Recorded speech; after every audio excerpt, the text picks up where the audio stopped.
जब आप बहुत शिद्दत से कुछ करने की कोशिश करते हैं तो पूरा यूनिवर्स कॉन्स्पायर करता है वो चीज आपके लिए हो जाए।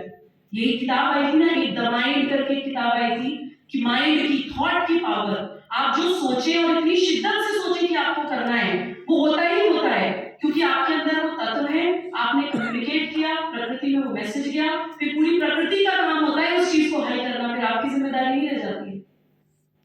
हमारी जिम्मेदारी सिर्फ इतनी होती है कि हम प्रकृति के नजदीक जाएं। हम आज अपने बच्चों को मिट्टी में नहीं छोड़ते। मैं 5 साल के बच्चे की मां हूं, क्यों? बैक्टीरिया, इन्फेक्शन, यही सुनते हैं ना। हम ये नहीं जानते कि मिट्टी में खेलने से तो इम्यूनिटी बढ़ती है, मिट्टी में खेलने से तो बीमारियों से लड़ने की क्षमता बढ़ती है, लेकिन वो माफिया के जिनको हमें मिट्टी से दूर रखना है, इम्यूनिटी वीक करनी है भाई उन्हें, वरना उनकी दवाइयां कैसे बिकेंगी। जब मार्केट में रिफाइंड लॉन्च करना था तो देसी घी के खिलाफ एक पूरी कैंपेन लॉन्च हुई थी। देसी घी से हार्ट अटैक होते हैं, देसी घी से ब्लॉकेज होती है, देसी घी से फलाना होता है, डर, फियर साइकोसिस, जो मैंने आपको बताया था। दुनिया की सारी दुकानें हमारे डर पे चलती हैं, हर दुकान लोगों की हमारे डर पे चलती है। हम लोग मोटा अनाज खिलाने वाली संस्कृति है, हमारे देश में मोटा अनाज खाया जाता था, आज हर घर में गेहूं खाया जाता है। मुझे किसान भाई ने बताया कि गेहूं की फसल जब तक 4-5 राउंड केमिकल की ना डले, गेहूं की फसल ही नहीं हो सकती। क्यों? क्योंकि मार्केट क्रिएट करना था केमिकल्स का। नकली खाने हमें खिलाएंगे, हमें सब्जियों से सब जंक फूड लॉन्च कर दिया जी मार्केट में, पैटीज, पिज्जा, बर्गर, ये सब खाओ, बीमार पड़ो, और फिर न्यूट्रिएंट डेफिशिएंसी होगी तो मल्टीविटामिन खाओ। तो मल्टीविटामिन का मार्केट क्रिएट करना था। तो ये सारी चीजें मैं आपको इसलिए बता रही हूँ ताकि हमें पता चले कि हमें किस लड़ाई से लड़ना है और हम छोटे छोटे मोर्चों पर भी कैसे लड़ सकते हैं। जरूरी नहीं है कि हम देश के प्रधानमंत्री हो या किसी प्रदेश के सीएम हो या किसी जगह के मंत्री विधायक हो तभी हम देश के लिए कुछ कर सकते हैं। कुछ तो कार्य क्षेत्र हमारा शक्ति क्षेत्र होगा, हमारा अपना घर, हमारी अपनी गली, हमारा मोहल्ला, ये स्टेज, हमारा अपना शरीर। हर घर में भारत दिखना चाहिए, हर व्यक्ति में भारत दिखना चाहिए। उस दिन हम बनेंगे पुनः विश्व गुरु। इसीलिए राष्ट्र जागरण अभियान के प्राण वाक्य हमने रखे हैं, एकात्मता का एहसास, आक्रमण का प्रतिकार, यानी कि भाषा, जाति, क्षेत्र, संप्रदाय से ऊपर उठकर 21वीं सदी के इस आक्रमण का हमें प्रतिकार करना है। दूसरा प्राण वाक्य, प्रकृति से लौटेंगे संस्कृति की ओर। जिस दिन हम प्रकृति की ओर वापस लौटेंगे उस दिन हम संस्कृति की ओर लौटेंगे। अभी स्वामी जी ने कहा गर्व से कहो हिंदू हैं हम।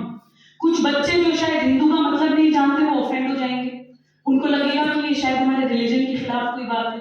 क्यों? क्योंकि हमें हिंदू की परिभाषा ही नहीं पता। जो अपने आप को शरीर न माने, आत्मा माने, वो हिंदू। जो अपने आप को क्षिति, जल, पावा, गगन, समीरा हो तत्व माने, वो हिंदू। प्रकृति प्रेमी जो हो वो हिंदू। जिसको कुछ ना पाने का लालच हो, ना कुछ खोने का डर हो, वो हिंदू। तो देखिए आज पूरा विश्व climate change, global warming, food shortage, water shortage, psychological diseases, wars, इन सब चीजों से जूझ रहा है और उन सब समस्याओं का समाधान भारत के पास है। जब हम कहते हैं विश्व गुरु, तो गुरु वही होता है जो आपको अंधेरे से प्रकाश में लेकर आए। गुरु वो होता है जो आपके सवालों का जवाब दे। जिस दिन हम खुद अपने गुरु होने की ताकत को पहचानेंगे और सिर्फ भावना में नहीं अपने जीवन व्यवहार में लोगों को उनके सवालों का जवाब देंगे, उस दिन हम सही मायने में बनेंगे हिंदू। हमें धर्म, पंथ और संस्कृति, इन 3 चीजों में फर्क भी पता होना चाहिए। ये मैं जरूर युवा बच्चों को बता के जाना चाहती हूँ। मेरे पास कितना समय है अभी कितना समय और बचा है? मैं 5 मिनट और लूंगी। 5 मिनट्स में मैं कंक्लूड करती हूँ अपनी बात को। देखिए नहीं, थोड़ा समय की सीमा है, कोई वैसे ज्यादा है भी नहीं, ज्यादा तो फिर भावनाओं वाली बातें हैं तो पूरी रात भी बैठे रहेंगे, लेकिन ये है कि समय की सीमा में बंधते हुए मैं 5 मिनट में अपनी बात को कंक्लूड करने की कोशिश करती हूँ। मैं युवाओं को कुछ टिप्स देकर जाना चाहती हूँ, एक बड़ी बहन होने के नाते। ज्ञान नहीं दे रही हूँ, जो अनुभूतियां मैंने अपने जीवन के संघर्ष में या यात्रा में या गुरु के सानिध्य में सीखी हैं, अपने अध्ययन में, स्वाध्याय में सीखी हैं, वो अनुभूतियां अपने छोटे भाई बहनों के साथ शेयर करके जाना चाहती हूँ, कुछ टिप्स देके जाना चाहती हूँ। सबसे पहली क्लैरिटी तो हमें भारत की बहुत सारी समस्याओं का समाधान हो जाएगा सिर्फ इस क्लैरिटी के आने से। जब हम कबीर फाउंडेशन की स्थापना कर रहे थे, रिसर्च कर रहे थे, तो मुझे पता चला कि धर्म का पूरे विश्व की किसी डिक्शनरी में कोई पर्यायवाची नहीं। धर्म केवल भारत का शब्द है और धर्म का एकमात्र मतलब होता है कर्तव्य पालन, परफॉर्मेंस ऑफ ड्यूटी इस धर्म। हमें रामायण में, महाभारत में या भगवत गीता में क्या कोई पूजा पद्धति सिखाई जाती है? नहीं, धर्म सिखाया जाता है। जिस परिस्थिति में जो करना चाहिए वो धर्म है। सही और गलत में सही को चुनना धर्म है। इसलिए उसको सत्य सनातन धर्म कहा जाता है, यानी कि सत्य का साथ देना ही धर्म है। इसीलिए मैं गर्व से कहती हूं कि मैं सनातनी मुसलमान हूं, क्योंकि मेरा धर्म सनातन है, मेरा मजहब इस्लाम है। इसके बारे में स्वामी विवेकानंद बहुत खूबसूरत बात कहते थे कि मेरे गुरुदेव से मुझे एक बात प्राप्त हुई कि सभी पंथ, सभी पूजा पद्धति उस सत्य सनातन धर्म तक ही लेकर जाती है। कोई भी रास्ता चुनिए। स्वामी विवेकानंद जी के जो गुरुदेव थे वो सभी पूजा पद्धतियों से उस परमात्मा को प्राप्त कर चुके थे, और ये उनका ट्राइड एंड टेस्टेड और अनुभूति किया हुआ सूत्र उन्होंने दिया है कि सभी पूजा पद्धतियां उस परम तत्व, उस परम सत्य तक ही लेकर जाती हैं। कोई क्लैश नहीं है। हम कंफ्यूज कब हो जाते हैं? जब हम धर्म का और पंथ का फर्क नहीं समझते। अब बात आती है संस्कृति। मैं कहती हूँ मेरा धर्म सनातन है, मेरा मजहब इस्लाम है, मेरी संस्कृति हिंदू है। तो संस्कृति क्या होती है, इसमें भी बच्चे कई बार कंफ्यूज हो जाते हैं। मेरे गुरुदेव कहते हैं किसी भी जगह की भाषा, भूषा, भोजन, भवन, भेषज वहां की संस्कृति होती है। मैं ये तिलक लगा के खड़ी हूं, ये मेरे देश की संस्कृति है। मैंने गले में त्रिशूल पहना है, ये मेरे देश की संस्कृति है। मैं मंदिरों में जाती हूँ, पूजा आराधना अर्चना करती हूँ, मेरे देश की संस्कृति है। Hindu is not a religion, Hindu is a Commonwealth of all modes of worship. क्या बात। कश्मीर से कन्याकुमारी तक हजारों देवी देवता पूजे जाते हैं हमारे देश में। दो चार और भी हो जाएंगे तो कोई फर्क नहीं पड़ेगा। भारत मजहब का देश नहीं है, भारत धर्म का देश है। दुनिया के हर मजहब को भारत में शरण मिली है और हर मजहब को, हर मान्यता को अपने अंदर समा लेने की क्षमता है हिंदुत्व के अंदर। इसलिए हमें गर्व से कहना चाहिए कि हम हिंदू हैं। यही बताने के लिए स्वामी विवेकानंद आए थे। क्विकली जो टिप्स मैं देना चाहती हूँ युवाओं को, हमें क्रेडिट कार्ड से इंट्रोड्यूस करा दिया गया है। इतनी हमारी इनकम नहीं है जितना हमारा खर्चा होता है। उसके पीछे का लॉजिक है कि किसी भी देश को बर्बाद करना है तो उसके देश के युवाओं का नाश कर दो।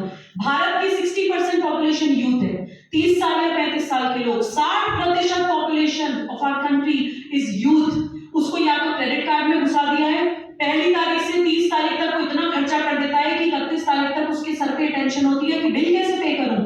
वो कहां से नायक बनाएगा, कहां से किताबें पढ़ेगा, कहां से क्रांति करेगा?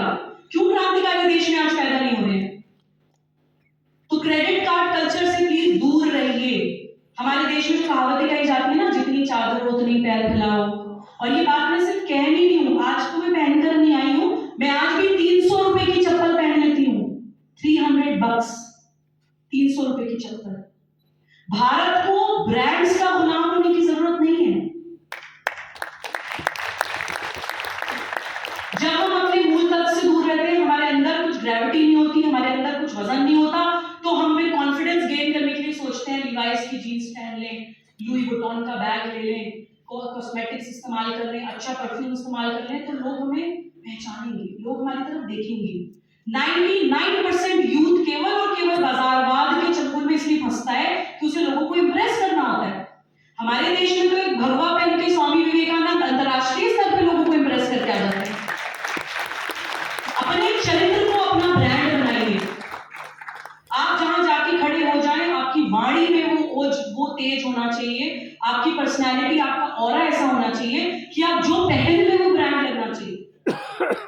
तो ये टिप्स मैं युवाओं को जरूर देना चाहती हूँ। अपने आइडियाज अच्छे बनाइए, अपने आप को शरीर नहीं आत्मा मानिए। जिस दिन हमने ये मान लिया, नारी सशक्तिकरण भी ऑटोमेटिकली बाय डिफॉल्ट हो जाएगा। जिस दिन हमने मान लिया कि ये शरीर हमने सिर्फ धारण किया है, I am not this body, मैं एक आत्मा हूं, जिस दिन मुझे ये पता चल जाएगा, उस दिन स्वामी विवेकानंद में और रानी लक्ष्मीबाई में कोई फर्क देश के लिए उतने ही बड़े काम एक महिला, एक बच्ची भी कर सकती है जितना एक पुरुष कर सकता है। भगवान श्री कृष्ण ने गीता में बहुत सुंदर बात कही है, जब जब धर्म का ह्रास हुआ है और पाप की प्रबलता बढ़ी है, मानव जाति के कल्याण के लिए मैं बार बार अवतार लूंगा। इस नाशवान जगत में, विशेषतः भारत में, जब भी पाप की वृद्धि होगी, किसी भी कारण संस्कार या नवनिर्माण की आवश्यकता होगी, तो एक सच्चे सुधारक और पथ प्रदर्शक अपने आत्मबल से सामयिक परिस्थिति पर विजय प्राप्त करेगा। ये भगवत गीता में लिखा है। आज देश को कृष्ण की जरूरत है, आज देश को विवेकानंद की जरूरत है। आज आप बच्चों ने, बड़ों ने, बुजुर्गों ने, महिलाओं ने जो कुछ भी सुना, उसके हिसाब से आप अपनी भूमिका तय करें